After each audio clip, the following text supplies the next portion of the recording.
You're on the clock with Tyler Jennings and Jared Perkins, a Prospects Live podcast for everything MLB draft related. Join us as we discuss the biggest stories from college and high school baseball, bring you interviews from your favorite draft prospects, and break down live looks with Prospects Live analysis across the nation. Get ready, because you're on the clock with Tyler Jennings and Jared Perkins. All righty, we are here with another episode of On the Clock brought to you by Prospects Live. I'm Jared Perkins. That's Tyler Jennings. Tyler, how are you doing today? Doing better. It's cold, very cold. Yeah. You got the snow too? No, why would we ever have snow in North Carolina? Oh my God, we've gotten inches of snow and it's been brutally cold. It's been great. Enjoying it. Do you want to send some down? Like, Finnegan loves it. He's been first snow for him, so he's having the time of his life. That's good. As long as Finnegan's having fun, that's all that matters. Yeah. Wakes up, eats, goes to bed, takes a nap, gets me up at 5 a.m. to go to the bathroom, and then he goes back to bed. So it must be nice being a dog. Yeah, I was about to say. Well, I don't know about that because my dog is for reference, we have a Boston. So something we learned when they turned around 5 is that some Bostons do get like a spinal issue, and that's what we have. So she kind of can't really control her bathroom privileges. So it could be 3 a.m. in the morning, could be 5 a.m., could be until we wake up. Who knows? Sounds great. It sounds like a fun time. Yeah, I love the dog, but we really need to figure out at some point what we're going to do with this because there is a solid 10-minute span of just chaos today. And speaking of dogs, we had an incredible interview with Ryan Waldschmidt at the University of Kentucky. When I say we, I mean Tyler and Dylan had an incredible interview with Ryan Waldschmidt because I'm still dealing with some technology issues. But before we go into some of the top 100s, tell us a little bit about how that interview went and what the viewers should be expecting. Yeah, it was really, really fun. I'll admit I was nervous to start. That's just something that always happens. I blame Jared's laptop for causing the stress there. But apart from that, really enjoyed it. We talked to Ryan a little bit about, transition from going from the Big South to the SEC. He even talked about some of his approaches as well. Like I've mentioned the Paul Skeens, the first game that he faced him, because he faced him twice last year. So we talked a bit about that, talked to Dylan about the experience of hosting regional with him and Ryan. And then, of course, just let them kind of talk a little bit. Dylan's done a fantastic job with some of the stuff he's done here with Arsenal Plus, Sequencing Plus. And, the day after we recorded the interview, He released something else that I haven't quite dug into yet, but I'm going to make sure that's on my to-do list this weekend. So, yeah, Dylan's been doing a great job. It was a really, really good interview, in my opinion. Everything flowed well, even though you could definitely tell that I had a million different voices in my head at the start. Hey, it worked out. I can't wait to watch the interview. I haven't watched it yet, but by the time this drops, I will have likely watched it as I have to put this entire episode together, which is always a fun time because I get to actually dive back into those interviews, which is really cool. But speaking of, where is Ryan Waldschmidt on the top 100 for the Prospects Live? He is, I do believe, number 28. Let me make sure that is the right thing. Yes, he is number 28. That seems like a big jump up. Yes, it was. I think I even mentioned this in the podcast itself, mid-interview with Ryan. I kind of didn't really fall in love with the profile at first because I heard about the ACL injury on the Cape, which, by the way, Ryan's doing fantastic with that right now. You'll learn more on the podcast. The first thing we talked about is his ACL. But then I kind of dug into it more. I found some of the data that we kind of have here at Prospects Live, watch more of the film, and I really fell in love with it. It's really, really good contact. He really does enjoy the fastballs. I think he has something like an 8% swing and miss rate on the fastballs this year, but obviously struggles to breaking balls. But even talking with Ryan, it was pretty enjoyable hearing him talk about what he wants to change this year and what his approach is. And, once he's back on the field, I think we're going to be looking at a guy that's going to fly up boards this year. And that's why we have him up so high.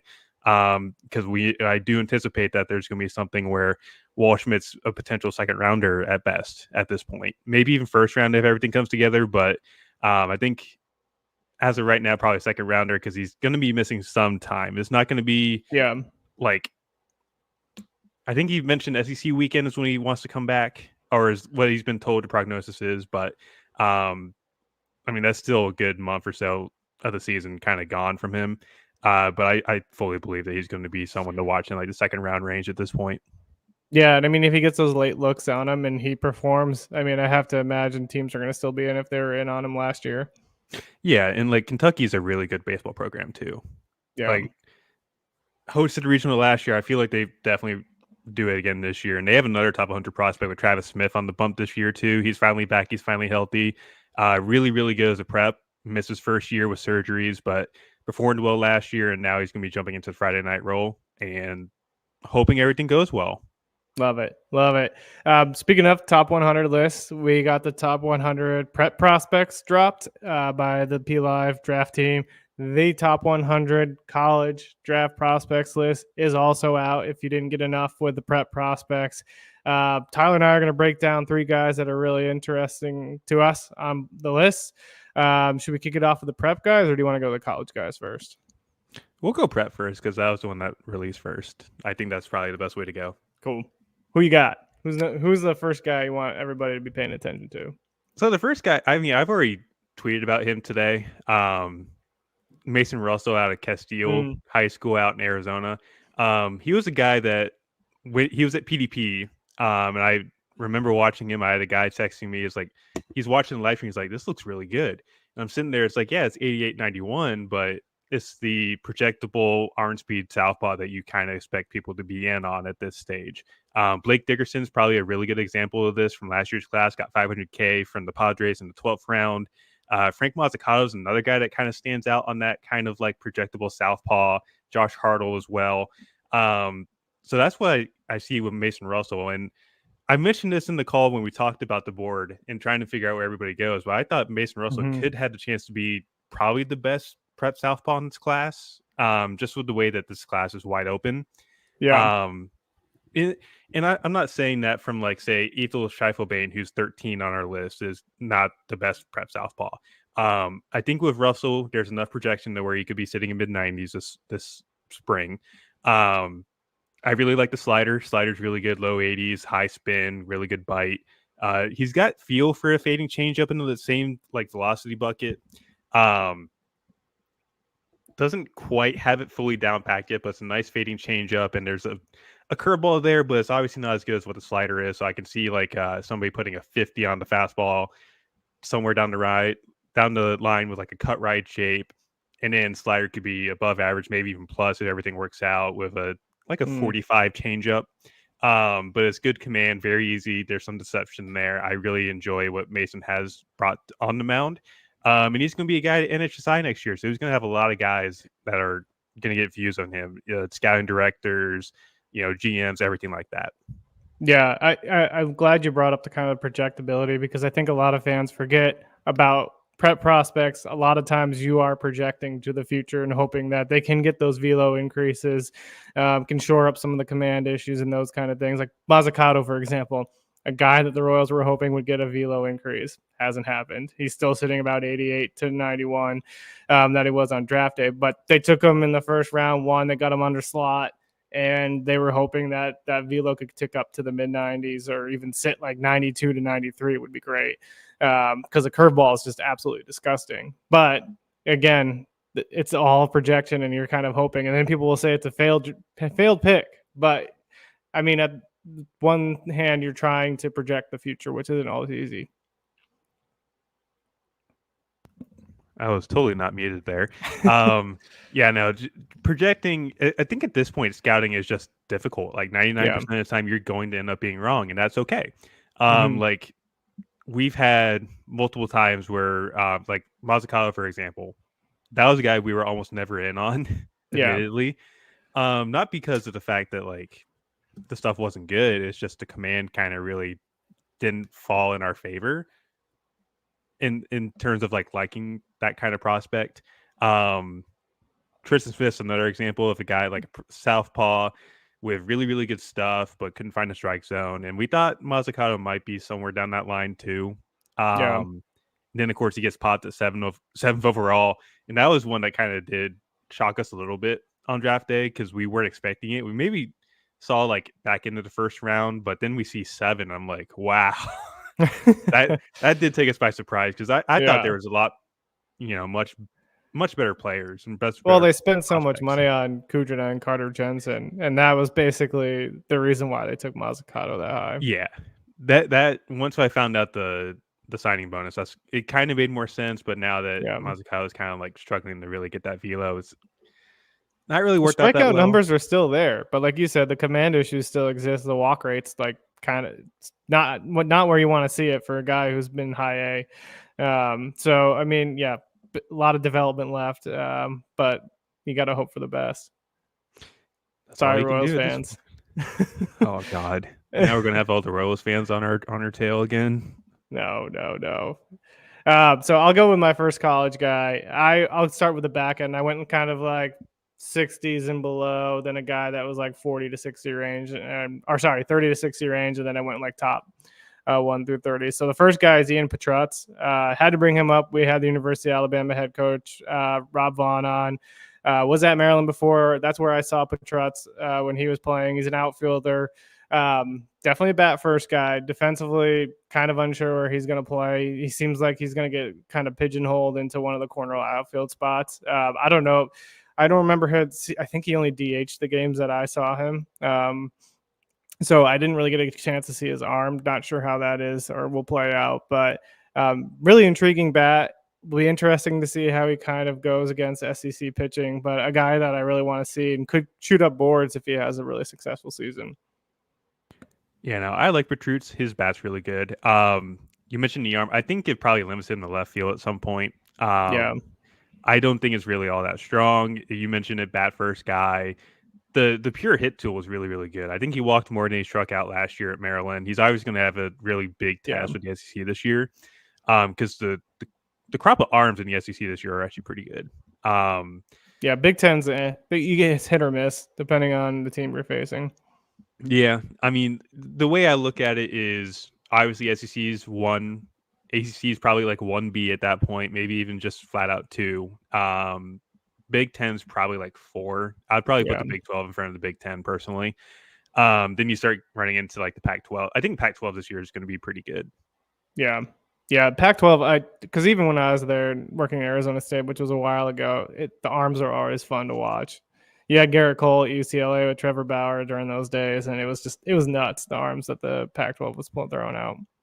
Yeah, soon to be the Pac-2. Oh my God, I still hate that. But no, speaking of like Pac-12 arms, Matt Scott, Stanford, freaking 6'7", he's like 6'7", 245. That's a guy you're going to be watching. Just a horse. Oh my God, like we're talking like Goliath is on the mound. Yeah, it's ridiculous how big that guy is, and the stuff's really good too. I think he's going to be a guy to watch. He's an arm for next year's class. But the stuff's it's a really, really good riding fastball. It's like a slider cutter. I don't want to say slutter, but I think he's actually also added a really good changeup, and he should be starting this year. I hope he does. But he's definitely looking like the best arm as next year's class. Which kind of already has injury problems, which it's gonna happen. Arms are just so volatile to deal with. But I just want a year where we don't have a bunch of arm injuries. Knock on wood. Yeah. But no, like with Petrutz, I think it's like average power, maybe like an average, above average hit tool. But he's likely limited to left field at the next level, maybe DH a little bit. But I think he's serviceable enough to where like you don't have to put him mainly at first base to kind of get him in the lineup a little bit. I want to say, wasn't Maryland trying him in the infield, or was it just the outfield? I thought they tried him at second base at one point, but I can't remember. I might be completely wrong. I'm thinking about somebody else. They may have. I can't remember if they have or not. But I just know he's like probably a left fielder at the next level, which is fine with the kind of value that you have in that bat. Love it. Who's your next prep guy? Carter Johnson. Mm-hmm. I made this comp last This is the week. one that was it not Rekka, Will brought up, right? On oh god, what was it, mock draft? Yep. No, this is Will's guy. I distinctly remember seeing him at PvP and loved the bat path immediately, hit 2 home runs, really performed well. And then Will saw me at East Coast Pro and was just loved it. I made the comparison the other day on Twitter last week, showing side-by-side footage with him and Colt Emerson. There's a lot really to kind of compare there. Like, it's really good. There's similar bat paths. They have overall, I think pretty similar swings in general. I think Emerson's got quicker hands and there's better chance for like a 6 hit tool there instead of like a 5 with Carter. But Carter's got a little bit more raw juice to his bat. I think it's probably like a 50 hit, 55 power down the line. The only issue is probably like maybe see how the discipline kind of irons itself out. Emerson had a really, really good approach and plate discipline last year. Really limited chases. I think Carter's a little bit more aggressive, but if he can limit the strikeouts, he's going to be really, really good. That's why we have him at number 5, because it's the similarities are just right there, staring you in the face. If he turns into what Colt Emerson is, then you're happy with that. You know, it might be a down year, but you still have these hidden gems. And really, Carter there wasn't really a ton of guys in on Carter before PDP, really. Because I remember he was in like the 100s, 150s, and like say perfect games rankings before the summer started. And then all of a sudden, here we are, like we're pushing him into the top 5. Really, really do love the profile here. And maybe he might be a shortstop at the next level. I'm not too sure where he fits defensively yet because he's got the body for third base. He does have the defensive chops to handle the 6. Might be a second baseman, but he's going to be somewhere in the dirt here in the future. But really a lot to like with the Alabama commit. Like I said, I really, really love the bat path. That's really my selling point, is the fact that everything is just works out. You know, our blurb kind of reads it well. You know, his hands are quick, hips fire, and there's plenty of bat speed. That's really something that stands out in my mind, and that's something I really look for in terms of like scouting guys like that. So having a pure hitter like that to kind of really fire their way up the board like this, really impressive. There's one guy that wants you to drop him down the board, and that's probably Rob Vaughn. Yeah, probably. But hey, Rob, if it helps, there's plenty of other guys in your recruiting class that could definitely handle getting to campus and working out for you. Rob's a really, really good developer. So yeah, he's a good recruiter. I mean, and like he's gonna get guys in. Yeah. If Carter ends up getting to campus, you got 3 years with him.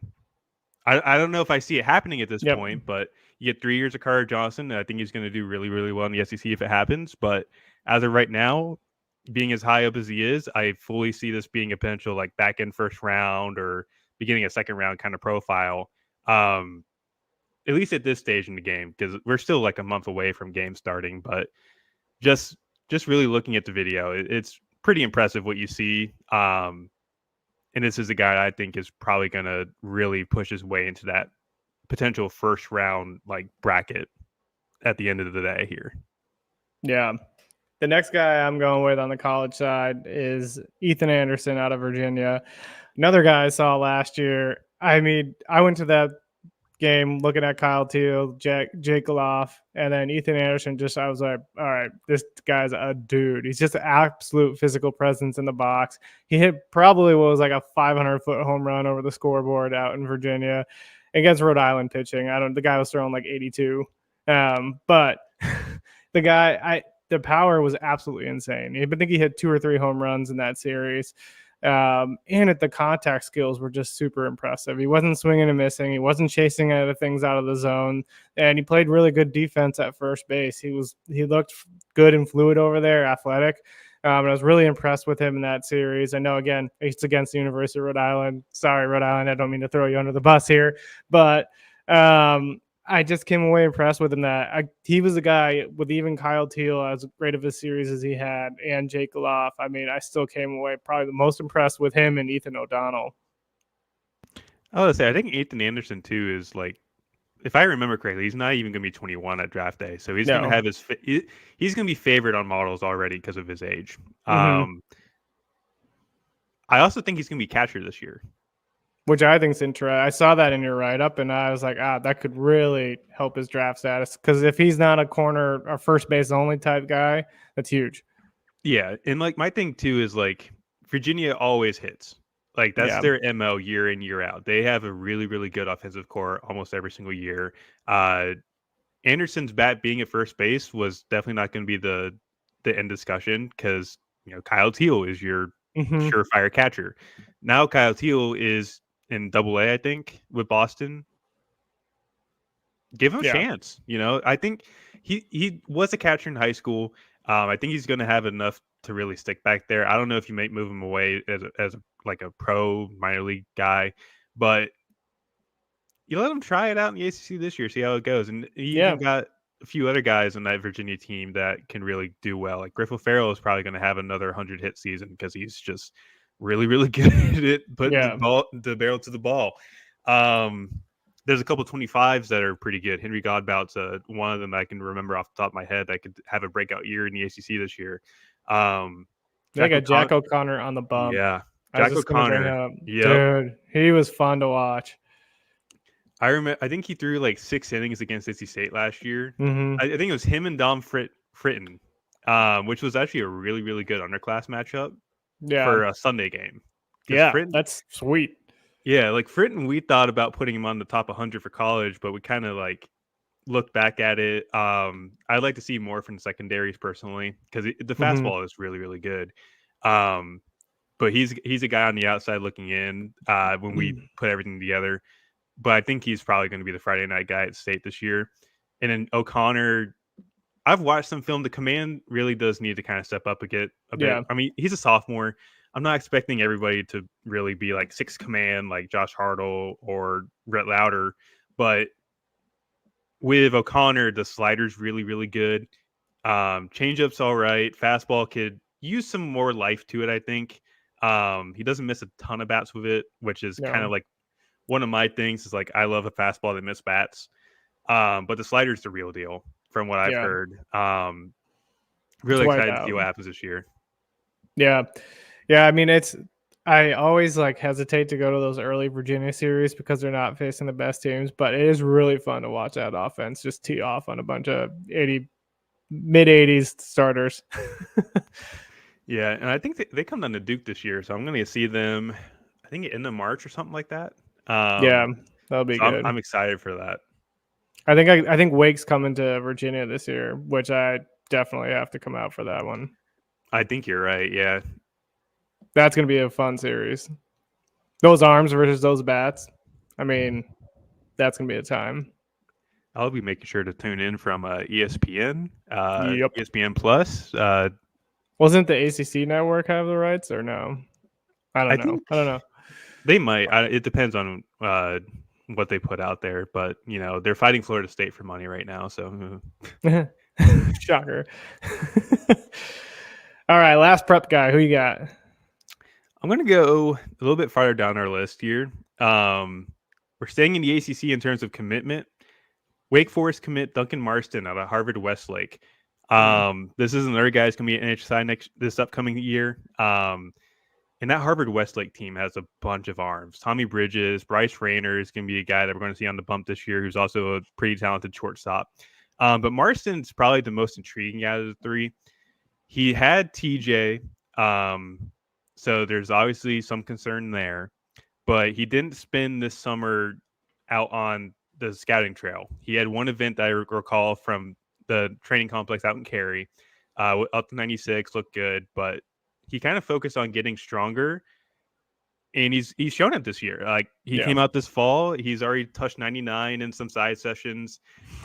He even had like a 2 touched 99 at 17, 18 years old. Yeah, the thing, he is going to be like 19.2 on draft day, but also at the same time, like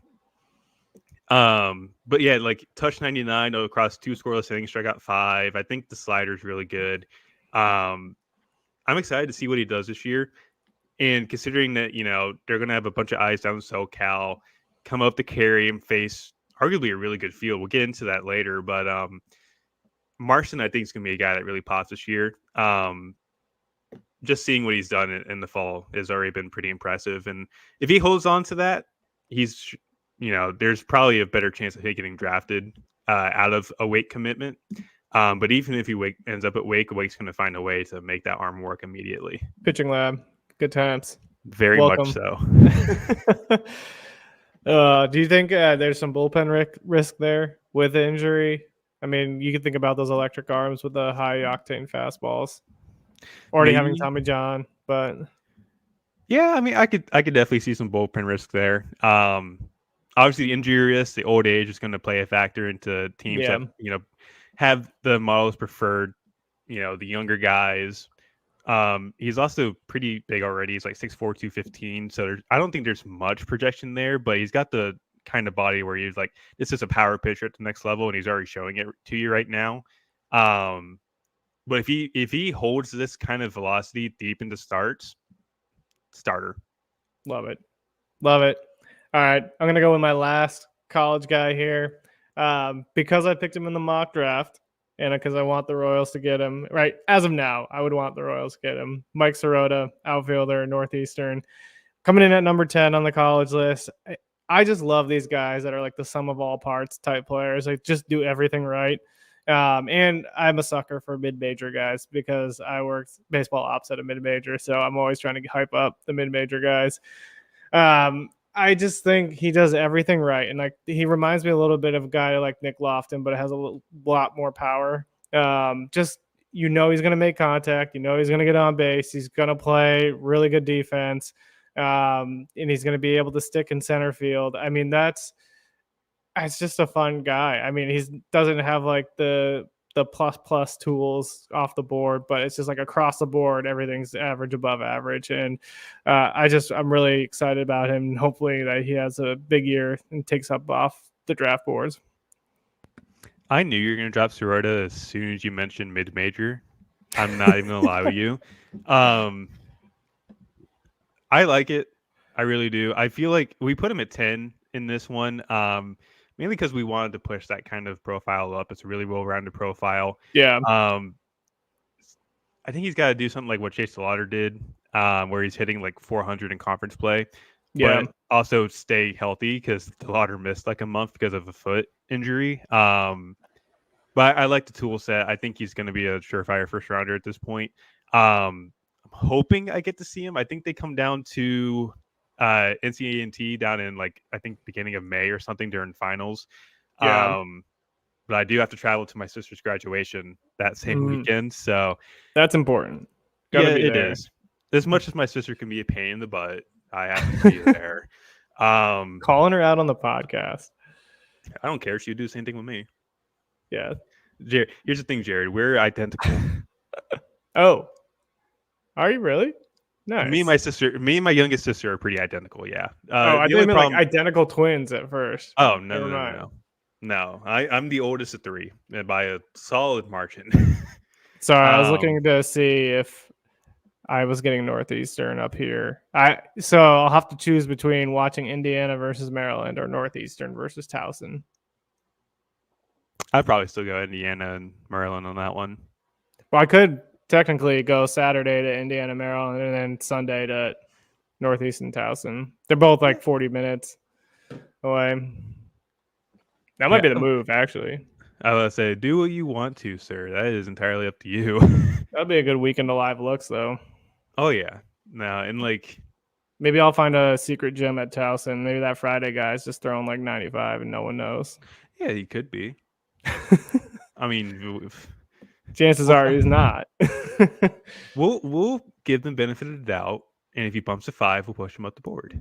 Yeah, I feel like I'm just throwing small schools under the bus this entire podcast. Rhode Island, Towson. Sorry. Apologies. You say you love the mid-majors, and then you trash all of them. How dare you, Jared? I'm not trashing the good mid-majors. Oh, I see how it is. You're only picking out the bad ones. Yeah, of course. Yeah. So speaking of mid majors, UCSB Campbell first weekend. I am hyped for that. That's gonna be that's good mid majors. Yes. I think UCSB was actually ranked in the D1 preseason poll. I think they're like 17 or something. Yeah. That's going to be a really good weekend. We'll talk more about those once we get closer to them. But that's a really spicy first weekend matchup. And considering it's like a UCSB team that really comes out of California. Yeah, coming out of the East Coast. Yeah, that's something that you really don't see all that often. So praise to Justin Hare and Campbell for getting them out there. That's a really good matchup. I got to choose between Hofstra and Virginia or Stetson and West Virginia. Probably going to Hofstra because they're kind of sneaky, decent for a Northeast team. So might take that route and see. They're not going to have like a ton of draft talent, but they won their conference championship and made it to I want to say they won their conference championship or something like that. Either won their regular season conference or won the conference championship with Catalanoto at the helm. Old Frank, old school slap hitter. There we go. That's what gets that gets the veins pumping right there. Jesus, Tyler, Bunts, having a stroke. Bunt and slap hitting. That's what we love to see in the Northeast right there. Hey, won Hofstra championship, so good for them. Yeah, it worked. No, I'm trying to think of another event. Oh, so obviously you know about this, but we'll have attendance at the College Baseball Showdown second weekend of February. We probably won't have anybody at the Shriners the week before. It's tough with our schedules to kind of make everything work. And I'm not trying to like tell people what to do. I kind of let everybody choose where they want to go because I'm not going to tell you it's like, hey, Jared, there's a really, really good player down at like William and Mary. You're going to drive 5 hours to go see them. No, like we've brought in a couple of new guys that I'm going to have obviously do something local here. We'll introduce them at some point here down the line, but really, like, I'm not going to force you guys to travel 9 hours out of the way if you guys can't. Like, that's why I picked all close schools. Yeah, that is true. That is very true. Furthest one is like 3 hours, so which isn't bad. Yeah, but I mean, like, that's just my philosophy. I'm not going to make you guys drive. Ooh, there goes my mic. Drive like 9 hours. Say like from me to Knoxville, 6 hours. You know, I'm not going to send like Recca to drive from New Jersey to Knoxville. It's like, hey, you're going to see LSU and Tennessee with me. Have fun. But yeah, we'll be in attendance for that. It will be me and Patrick. I'll be flying in that Thursday, coming into the event. But it's Arkansas, Michigan, Oklahoma State, Oregon State. That's a really, really good lineup. And it'll be another stadium to cross off the old list. Number 3. Oklahoma State's another team that just bangs every year. It feels like they just. I really don't know what to think of their pitching right now. It's always like, well, watching like Nolan McLean and all those guys throw in the playoffs. It's just like they don't know where it's going. We don't allow Nolan McLean slander in this podcast, Jared. Sorry. The Garner kid's coming out in me because Nolan McLean and I went to the same school. Oh, did you? How many years apart? I think it was like 4 years. I was class of 16. He was class of 2020. Okay. But I know the Garner High coach, Derek Goffney, Georgia Tech legend, by the way. Played at Georgia Tech for a couple years back in the early 2000s. He was my freshman year gym teacher. Nice. So 2012, 2013, I think. Love it. Yeah. Love it. Well, you can tell we're excited. The season's about a month away, and we are ready to go. We have the top 100 prep list for you. We have the top 100 college draft prospect list for you. We are ready to go. We're rolling. We're going to have some more incredible guests. Next episode, we're going to have an interview with head coach Jason Kelly of the University of Washington. We got a few other players. We're trying to get Drew Beam on from Tennessee and a couple others. So we're going to keep rolling the good guests out here, bringing them on. We're going to keep talking MLB draft, college baseball, amateur baseball, everything you want. So we're just getting started, and we're excited. And without further ado, though, we do have to bring you that interview with Ryan Waldschmidt. So here it is. And until next time, we'll see you. All right, welcome back to On the Clock. This is Tyler Jennings. We're running a little bit differently tonight. Jared's out with laptop issues. Hopefully, we'll have him back soon. But in the meantime, we've got a little double special guest going on tonight. Ryan Waldschmidt, one of the hidden gems in this year's draft class out of Kentucky, and then Dylan Drummey, I think it's Arsenal Plus, Sequencing Plus guru that we have here at Prospects Live, as well as the Kentucky Baseball Manager. So, how are you guys doing tonight? Doing good. Yeah, I'm doing great. Thank you for having me. Of course. Kind of just want to start off, like we normally do, kind of like let you guys introduce yourself. So we can start with Ryan. Ryan, what do you do outside of baseball? Something that go on in your life. And then, of course, how's the ACL doing? I know you're in the middle of rehab with that. And if you have like a timeline on when you might return. Yeah, so I'm Ryan Waldschmidt. I'm from Sarasota, Florida. When I'm home, a lot of it's baseball, gym, go to the beach a lot, live close to the beach. ACL rehab's been really well.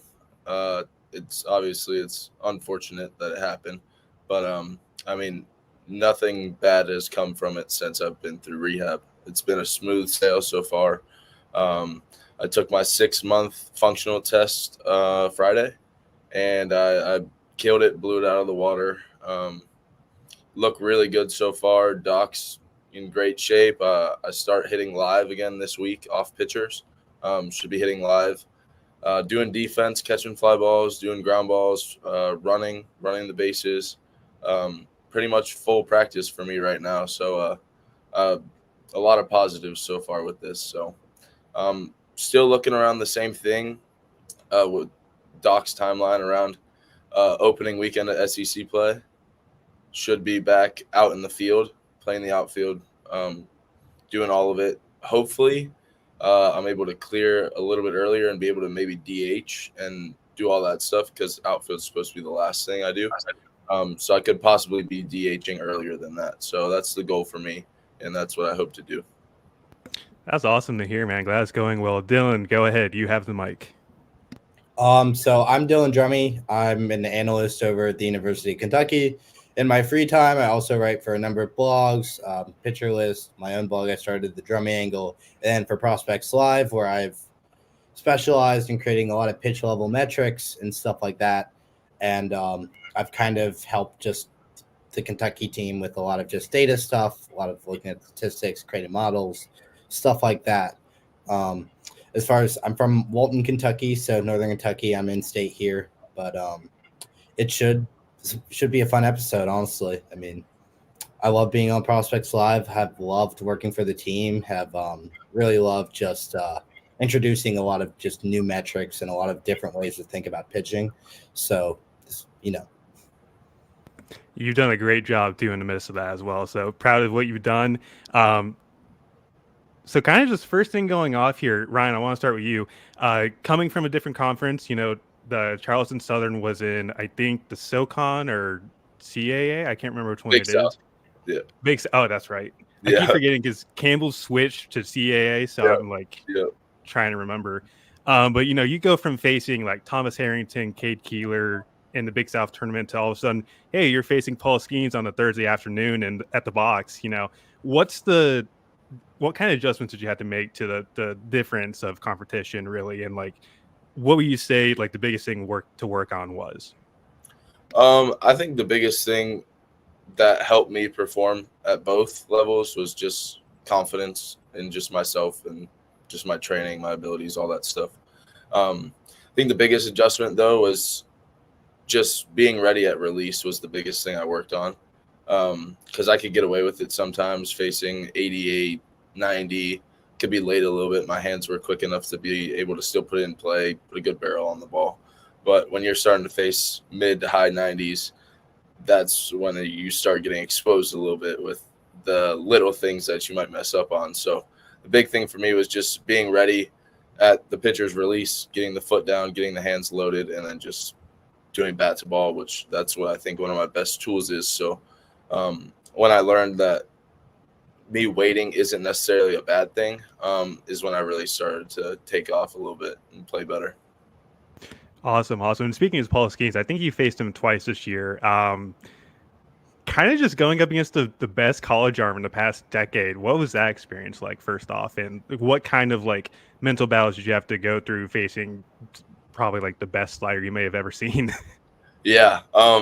We worked a lot on fastball at practice. I mean, we had dimple balls in the machine shooting like 120.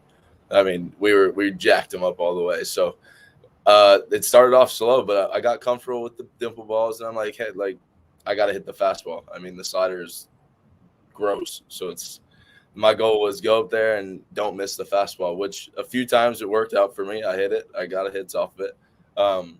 But the slider, just if he went to that slider, you really had to – it's almost over half the time. But that was my goal, was don't miss the fastball. And the at-bats I didn't miss the fastball, I had good results. The at-bats that I fouled it off or I might have took it, it didn't end too well for me. But – goes back to the same thing, just confidence. Obviously, everyone knows how good he is, but if you give him that credit, your chances of succeeding just go down a little bit more. So you just got to think you're better. I mean, that's the biggest thing for me, is just think that you belong there with him and you compete with him, and it's anyone's battle at that point. Absolutely, and that's why you're in the SEC. Jesus, Tyler, English. Now kind of going on to the regional, because I think Kentucky hosted this year for the first time in a few years. Kind of just like a perspective from both of you guys, being the player and being the student manager. What was that experience like, to have your ballpark host a regional like that and the crowd being there? Yeah, I mean, going from Charleston Southern, it's a lot of it's parents and girlfriends is the joke we always made. That's who comes to our games, is our parents and our girlfriends. So it was just cool to see the amount of people that care about Kentucky and Kentucky baseball. And it's for them. That's what we play for. I mean, obviously you play for yourself and your teammates and all that, but the biggest thing is just the name of Kentucky and the school itself. So it's awesome to see all those people get to experience the exact same thing that we got to do. And, to be able to do it, host it, and not just host it, but be able to win it was just awesome for the school and just the city itself. So it was a really cool experience for me. Yeah. So, well, I mean, if you know anything about the state of Kentucky, we're mostly, believe it or not, we're a basketball school. That's what a lot of people think of us. They think basketball. They think even starting to think a little football, and was really, really nice to, just be around there to where people are actually appreciating baseball. And so, because people get so into basketball and so just obsessed with that, that's where they put a lot of the money and stuff like that. And just even in our culture as like a state in itself, like you grow up, like you mainly look at Kentucky basketball, you mainly look at a lot of that stuff, and you can appreciate Kentucky baseball, but a lot of attention wasn't given to it. And the guys, when they came out and then they actually hosted a regional, made the Sweet 16 version, went farther than our basketball team. I mean, it was such a big deal. It was really nice. Like, it was a really, really good thing to see for our state, and kind of, the altering of just what we have respect for, like within our school and within the environment around. And the guys just played so excellently at the level. And I mean, obviously we were going against the best of the best. I mean, you obviously have J.J. Weatherholt, who's one of the top 3 guys projected this year, who we played against. And then a couple of Indiana guys who I know got drafted and stuff like that. So it was really nice to not only just see us embrace baseball, but also when we were on that stage, we competed against the best of the best. We showed people, hey, we're here, we're playing, and, it got us to where we were last year. I was really, really happy for it. It was so cool. Love to hear that. And then, of course, you mentioned how good that regional was, like West Virginia, Indiana, which could be a really good sleeper team this year. Like that's probably one of the best regionals in the entire country last year, in my opinion. Just looking at it on paper, like you mentioned J.J. Weatherholt being one of the best guys this year. Obviously, Ryan being there and in his plate discipline and prowess really stands out for me. Like, the batted ball data is pretty darn good from what I've seen. And that's mainly the reason why we bumped you up on the last update here. Because I think at first, like, I was kind of a little bit skeptical. I know there was a couple people that were in, but I didn't quite really see the data all that much. But then I was like, okay, yeah, you're being bumped up. Like, this is really, really good. So just want to put that out there. But kind of like another thing I want to ask on too, your expectation for 2024. Obviously Omaha is the biggest expectation, but like any personal goals for either of you two, like Ryan, for you, is like, is there anything that you want to specifically work on, like with sliders or breaking balls, or Dylan with you, like anything like you want to work on here either at the site or what you do for Kentucky baseball itself? Yeah, one of my biggest things going into the summer after last season was just being more aggressive on not necessarily just anything, but pitches that I can do damage to. Like last season, I was pretty patient, which a lot of it is just, again, confidence that I'm not going to strike out, which I'm not afraid to have 2 strikes. So it's I pick and choose on what I think I can hit good and like what might be just a pitcher's pitch. But I think, as you know, sometimes your name gets out there. You're a more respected bat in the league. People start pitching you a little different. You no longer get those good pitches to hit, or great pitches to hit, I should say. But now my goal is to just get the good ones. So now, like the breaking ball that might not be perfect, but I can still do damage to it, I wanted to start to attack those earlier in the counts. And I think I did that well in the beginning of the summer. I mean, I was off to a hot start there in the Cape when I started off. I was just trying to get more swings off. I think that was a big thing for me because, I mean, usually when I do swing, I put it in play. So it's more of not necessarily being too picky, but just being a little more aggressive. So I think that's my biggest goal for still coming in now this season, now that I didn't get as many reps throughout the summer and this fall, but that's still my main thing. I've been trying to work on it in the cage. We have that iPitch machine that does the sequencing and all that stuff. So just trying to work on that now that I'm allowed to hit again. So that's my biggest goal. And obviously everyone has the Omaha and regionals, all that. I just think if our team can take it game by game like last year, take every game with the same amount of just play as hard as we can every single game and not worry about who we're playing against or what's coming next, I think we'll have another really good run just like last year. Yeah, so I'll just follow up just kind of a little bit on that too. I just honestly, I think one of the things too, just kind of following up on what Ryan was saying a little bit, like I really just like from his perspective, when I like, would look at all the data and stuff like that, like one of my favorite things was the discipline. You went up into an at bat, and when he did make contact, it was just unbelievable. With I mean, I remember just being up because I would be up there with the TrackMan and whatnot, and just seeing like 116x at velos, and like I'd see the ball, right? I'd see the ball, and I'm like, bro, you know how hard you hit that, like, and then I'm like, he's like, yeah, Mo told me, but it was just like, it was just crazy to me, just like to have such a disciplined hitter. A lot of times you have a lot of sacrifice in what you're trying to do. Those guys who are trying to hit it out of the park don't usually have that discipline. And it's something that, you're not swinging at a lot of first pitches. You're doing a lot of good stuff to where the contact numbers, when you kind of spice that on top a little bit, it's so nice. And it's just such a great profile. I just don't think that coming in and kind of seeing his spot, I just really, really think people should just give a second look going into that. I mean, I think, and that kind of goes on a general trend for Kentucky too, like for this whole year and just what we're doing. We were obviously very discounted last year, aren't ranked or even close to ranked. I saw some top 100 lists that had us in the 50s or something like that, low 50s, I want to say. And I mean, we ended up making the Sweet 16. And of course, there's a lot of variance and a lot of that stuff, but like our in-season numbers were incredible. You look at our RPI, you look at any of the common metrics they use, or even the adjusted advanced stuff that I like we were good. Like we were really, really good. And I just don't think people expected that. And then I think too, we're going into this year and like we're not on hardly any top 25 list. We're not on stuff like that. I'm just like, they're counting the cats out, they're counting the cats out. I mean, and we've been there before.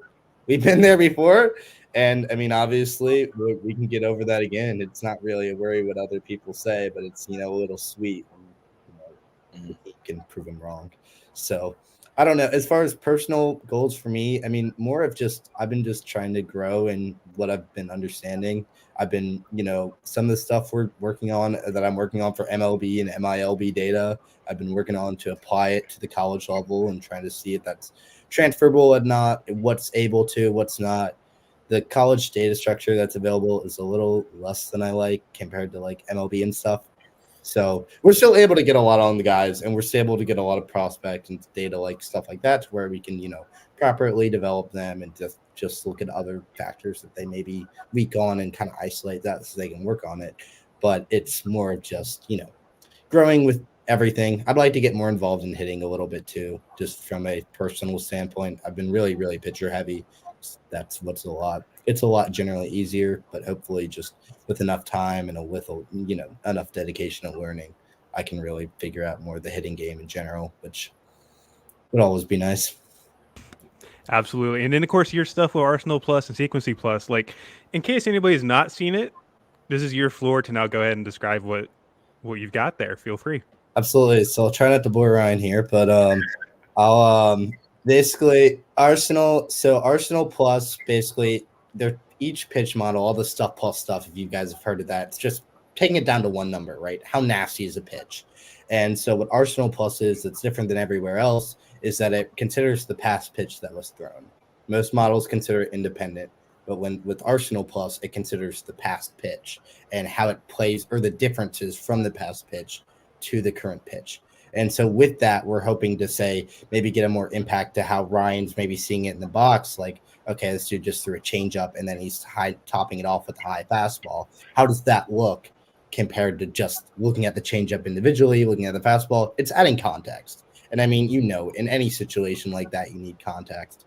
And Sequencing Plus, it's a little more basic. It's just certain sequences will obviously play better than others, certain pitches. Like when you adjust for that, when you consider what people are actually following optimal strategies and throwing pitches, you can get kind of a number that gives you a better idea. Like, okay, this dude's going to be throwing a lot of like optimal strategies that are going to be like not advantageous for us. It's more of a developmental, I think personally, just to follow, rather than a Sequencing Plus, at least, rather than an evaluation technique. But I don't know. It's open. I love working on this stuff. I really believe Arsenal Plus. I'm really, really heavy on, just for I think a lot of this stuff doesn't have context. But I mean, that's been crucial. Just also, and that's one thing I've really enjoyed about Kentucky. Like when I do like get interactions with people, it's just getting to explain some of that stuff that like new age of baseball and old, and meeting people who are actually just open to merging kind of both, into where we can just understand that better and just be a better ball club. And I know some of the guys who were drafted last year were just like asking me a lot of questions and stuff like that, and it was like it's really nice that they wanted to learn and they wanted to kind of get it. I've had a couple text me just after the fact and stuff like that with questions. That's just been really nice that like there are people, instead of being like you have the Joe Morgan attitude of being like negative, what are numbers, blah blah blah, I hate stats. You're having people who are like, oh crap, maybe this will help me, like this. And that, I think that's a guy like Ryan too. Like obviously we know he hits the ball hard, discipline, whatever, but like it makes him so much more valuable that we can articulate his value directly. We can say that ball went 116 miles an hour. This dude can freaking hit. Like obviously you'll get scouts and some like will help that, but like to be able to say to an MLB team, this is what you should expect. This is what you're getting in the actual value of that. Allows guys like him and just at his level to just get paid more properly and be evaluated more properly, so that some scout doesn't happen to miss on him and have a bad opinion when he's actually a great player. I feel like that was like a little shot at me for not having Ryan ranked in the first top 50. I'm kidding. Ryan, now that you've heard that, has there been any like discussion within the team, like from Dylan's models, that you've kind of utilized to help your approach and everything like that? I know that we've talked a few times and he sent me stuff on just exit velo, like average, all that kind of stuff. Just barrel percentage, that kind of stuff. I mean, that's a little bit more over my head that I'm understanding. But yeah, a lot of that exit velo and all that stuff, we take into account a lot here at Kentucky when we hit and stuff. We always have TrackMan up when we hit. Just seeing where the pitch is, what the spin rate of the ball is. Like, I know last year at a certain point, I'd still hit the ball hard. I mean, I hit it over 100, but my spin rate would be high. So I'd be like, okay, I sliced it a little bit, or I came down on it a little bit. Like, I didn't catch it flush. Like, although I might have hit it hard, there was more. I could have gotten a lot more out of the swing. So we use a lot of that stuff. I know Drummey can cook that stuff up together into a PowerPoint or something, but we talk a lot of that. We had a guy last year, Jake Scott, who did a lot of stuff with Drummey, and he talked a lot about us and to us about that kind of stuff. We have a new guy this year, Fitz, just great guy, same thing. But yeah, we use it a lot here, and I think it does help us a lot. I mean, especially coming from Charleston Southern before this, where I had nothing like this, to then make the step to a big school like this who has everything. It really does make a big difference in just hitting and your just approaches in general. So now that I've learned a little bit about it, it definitely has impacted and helped me a lot. That's awesome to hear. Yeah, Go just ahead, real quick. A lot of what I've really done, a lot of it, I'll admit, has definitely been pitcher heavy, just from what we have available and what we're able to do. But I think, I mean, one thing too is, I remember saying this a lot. Like, it's a lot easier to quantify unluckiness, and I think that's something that, like, it's just being able to say to a guy, you know, like, and being able to go up to Ryan after and be like, dude, like, that, I don't give two craps what actually happened to the. If it was an out or a single or whatever, being able to go up to him after and be like, dude, that was some great contact. Like, people are going to see those numbers. They're going to care. And I remember doing that. Like, I remember, like, going up after a couple of games and being like, just, dude, like, that was solid. Like, that was solid.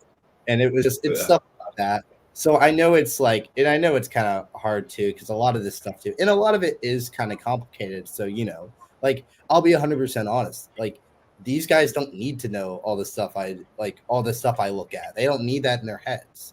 Like, it's something that, like, it's useful to an extent, but also hyper focusing and making it to where it's their whole obsession. Like, that's going to hurt their game. And I mean, I think that's something Kentucky takes into account too, in what we do and how we communicate through our coaches and stuff like that. And how I personally just work with the staff and whatever versus what's told to the players. The coaches know what we want them to focus on. They know what they want them to really just go into. And then the players, if they have additional questions, of course they can ask. But a lot of times when they can just focus on those minute details that matter to them, and then the coaches can focus on the big picture with my data and stuff like that, that kind of whole, like, you know, pipeline of just information allows us to play their best. Hey, Dylan, can I have you as my hype man, please? Because I'm really digging the vibe we got here. I really enjoy it.